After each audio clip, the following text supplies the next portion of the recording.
안녕하세요. 이게 정말 진짜인가? 할 정도로 이해하기 어려운 놀라운 소식을 접하게 되었습니다. 갑자기 이 동북아시아를 비롯한 미국의 태도에 전혀 예상치 못한 대변화가 시작되는 걸까요? 얼마 전인 지난 7월 29일 한미연합사 전 사령관 빈센트 브룩스와 전 부사령관 이모영은 미국의 쿠포린 어페어스에서 북한과의 대국적 합의 A 그랜드 바게이노이스 노스 코리아이라는 제목의 에세이를 발표했습니다. 저자들은 그를 통해서 다름 아닌 한미 동맹에 이제까지 우리가 경계해왔던 북한까지 포함시켜 대륙을 압박하자는 내용을 말했다고 하는데요. 처음 본 순간 제 눈을 의심하게 만들었던 이들의 제안은 진짜이며 이들은 한반도를 둘러싼 처정학적 구도의 근본적인 변화를 말하고 있었습니다. 대한민국 군대를 다녀오신 분들은 모두가 입대를 하자마자 배우는 것이 바로 우리의 가장 큰 위협은 북쪽이라는 것일 텐데요. 그런데 이제까지 비핵화라는 조건을 내걸고 계속해서 북쪽을 압박해왔던 미국은 왜 갑자기 태도를 바꾼 걸까요? 만약 이것이 정말로 성사될 수 있다면 우리 한국은 분단 68년 만에 드디어 통일을 이루고 아시아 최강국으로 올라서게 될까요? 만약 남북이 통일을 하게 된다면 그 군사력은 얼마나 강해질 수 있을까요? 지금부터 알아보겠습니다. 전문가는 아니지만 해당 분야의 정보를 조사, 정리했습니다. 본의 아니게 틀린 부분이 있을 수 있다는 점 양해해 주시면 감사하겠습니다. 민감한 사안들이 포함되어 있어 북한을 북쪽 러시아를 불검국으로 표현했음을 양해 부탁드립니다. 빈센트 브룩스 전 한미 사령관이 북쪽을 한국과 미국의 동맹 체제에 편입시키자는 주장을 최근 내놓았습니다. 이 같은 그의 주장은 대륙에게 있어 상당한 위협으로 작용할 것으로 평가되고 있는데요. 빈센트 브룩스 한미연합사 전 사령관이 북쪽을 한미동맹체에 편입시키고자 하는 배경에는 다음과 같은 분석이 있었다고 합니다. 2018년 9월 북쪽에서 열린 열병식에서는 미국 제국주의자들을 처부수어야 한다라는 문구가 걸려 있었는데요.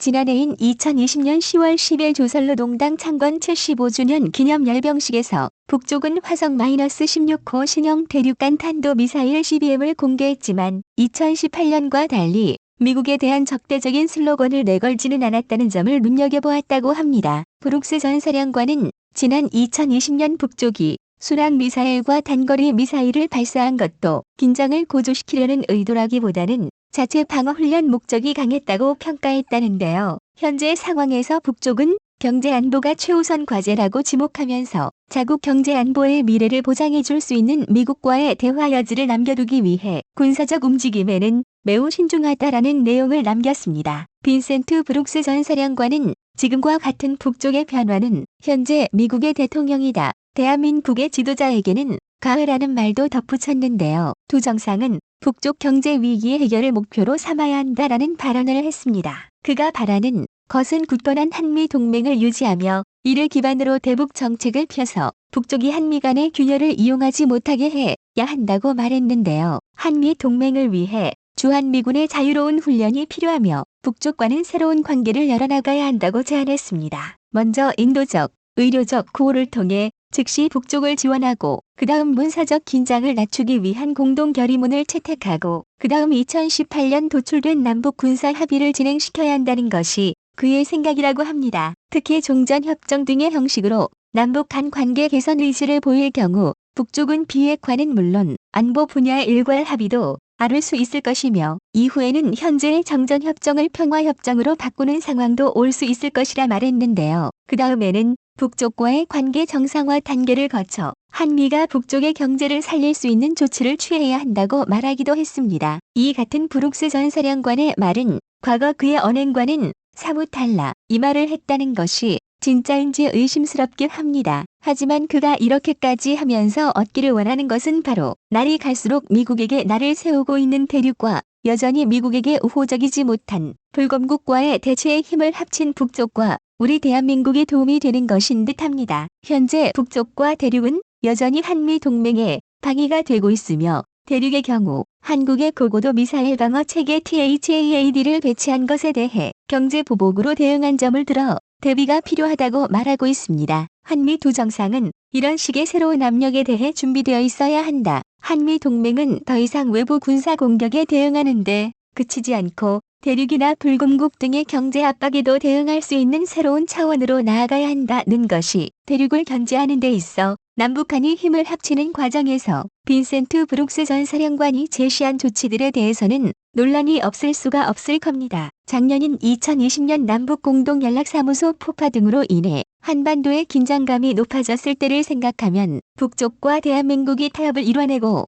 힘을 합친다는 것이 쉽지만은 않을 것 같은데요. 하지만 만약 정말로 북쪽과 대한민국이 평화협정을 맺고 우호적인 통일국가가 되었을 때 그 위력은 어느 정도일지, 새로운 대한민국과 미국은 어떤 식으로 대륙에 맞설 수 있을 것인지가 궁금해지는데요. 만약 북쪽과 우리 대한민국이 하나의 국가로 통일된다면 국제적 위상 자체가 크게 올라갈 것을 예상할 수 있습니다. 현재 한국에 대해 크게 관심이 없는 외국인들은 코리아 하면 가끔씩 북쪽으로 오해하는 경우도 있고 핵전쟁이 일어나기 직전의 위험한 나라라고 알고 있기도 한데요. 한국이 통일된다면 여권 파워 세계 1에서 2위, 무비자 여행 세계 최상위권 국가인 대한민국에 대한 인식이 달라질 것입니다. 국제 외교 무대에서도 한반도를 둘러싼 4개의 강대국인 미국, 대륙, 불곰국, 일본 그리고 호주와 같은 영연방 국가와 동남아시아 지역의 강국들과 실질적으로 이해관계를 들먹이며 극한의 이익을 추구하는 외교를 행할 수 있는 조건이 성립될 것이라고 하는데요. 이렇게 확보한 외교적 이익을 담보로 해서 한반도에 수십 가지의 안전장치를 걸어 절대 어느 한쪽의 힘이 강해지지 못하게 되는 상황을 만들 수도 있다고 합니다. 한반도는 제1세계와 제3세계가 만나는 중립지역인 동시에 일본이나 호주 같은 해양 세력과 대륙의 세력이 만나는 요충지인데다 안정된 체제를 가지고 있기 때문에 누구나 탐낼 수밖에 없는 위치에 있는 것으로 평가되는데요. 한반도의 통일이 이루어질 경우 과거 우리 한국이 2번 정도 시도했었던 균형 외교를 진정한 의미에서 할 수 있게 되며 스위스처럼 미국, 대륙, 일본 중 어느 한 나라에 배치하기 민감한 국제기구를 유치할 수도 있고 싱가포르처럼 금융시장을 개방해 동아시아 지역의 국제금융허브가 될 수도 있을 것으로 점쳐지고 있습니다. 2009년 골드만삭스의 보고서에 의하면 남북 통일 이후 30에서 40년 이내에 통일 한국의 경제는 독일과 일본을 초월해 세계 3위의 경제 대국이 될 것이라는 예상이 있기도 했습니다. 워런 버핏, 조지 소로스와 함께 세계 3대 투자자로 불리는 짐 로저스는 한국어로 된 책인 짐 로저스 앞으로 5년 한반도 투자 시나리오라는 책을 내면서 남북 한반도의 경제 통합이 이루어지면 무려 세계 2위 경제 대국이 될 가능성이 크다고 전망하기도 했습니다. 짐 로저스는 남북의 경제 통합이 이루어질 경우 교통 인프라 부문에서 막대한 투자가 유입되고 많은 일자리가 창출될 수 있을 것으로 보았습니다. 특히 대륙 횡단 철도와 북극 항로는 지금까지와는 전혀 다른 차원의 국제 협력을 가능하게 만들고 한국에 있어 새로운 기회를 제공할 것이라 말했는데요. 금강산을 비롯한 동해안 일대의 관광지로서의 잠재력을 높게 평가하기도 했습니다. 통일 한국은 북쪽에서 개발 가능한 43종에 이르는 자원 대국이라는 점, 에너지 분야에서도 기대할 만한 경제적 이익이 많다는 점에도 주목했습니다. 지금은 대륙 경제의 급격한 성장으로 공일 순위에는 다소 변동이 있게 될지 몰라도 확실한 것은 남북 통일의 긍정적 측면을 살펴봤을 때 급격한 경제 성장 잠재력이 있다는 것인데요. 전쟁의 위험이 사라진 대한민국은 투자자들의 더욱 큰 기대감을 불러올 것이고 인구 7천만 대의 내수 시장을 확보하게 된다는 것도 111의 점이라 볼 수 있겠습니다. 한국의 대외경제정책연구소에서는 한반도의 통일이 평화적으로 이루어질 경우 2055년 명목 GDP가 8조 7천억 불에 달할 것이라 전망하기도 했는데요. 현재 명목 GDP 실질 GDP PPP 비율을 대입했을 때 통일 한국의 실질적인 경제 규모는 2055년에 12조 달러가 넘을 것이며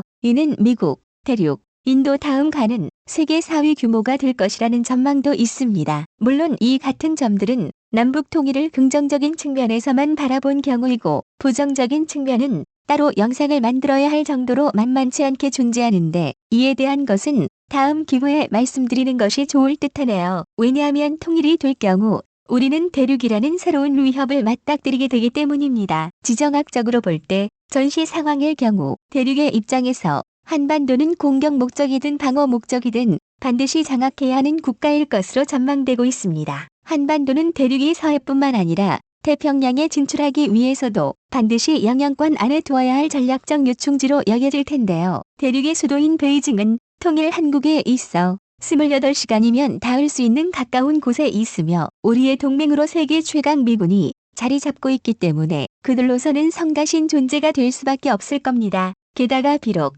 소련 시절보다 많이 몰락하기는 했어도 엄연한 세계 군사력 2위인 불금국이 비좁은 두만강 하나만을 사이에 두고 국경을 대체하게 됩니다. 하지만 통일 한국의 저력은 만만치 않을 겁니다. 단순하게 생각해 볼 때 아무리 북쪽의 오래된 병기들이 모조리 폐기해야 할 수준의 고철이라 해도 통일 한국은 고도로 훈련된 200만 명 이상의 정규군과 남북이 합쳐져 더욱 엄청난 수로 불어날 예비군, 현대식으로 무장된 대한민국의 장비가 모두 합쳐지게 됩니다. 남북이 통일되면 아마도 북쪽의 장비 중 화기류는 잔여시키고 개수해서 사용하는 선택을 하게 될 가능성이 크다고 하는데요. 하지만 역사적으로 한반도를 수도 없이 침공했던 대륙은 살수대첩 때도 그랬듯이 한반도가 통일 이후의 군사력을 그대로 유지하는 것만으로도 과도할 정도로 예민하게 반응할 가능성이 높습니다. 이런 점을 알면서도 미국이 한미 동맹의 북쪽을 포함시키려 하는 데는 최근 들어 달라지고 있는 그들의 대륙에 대한 대응 전략 때문인 것으로 보이는데요. 반접근 거부 전략 A2AD로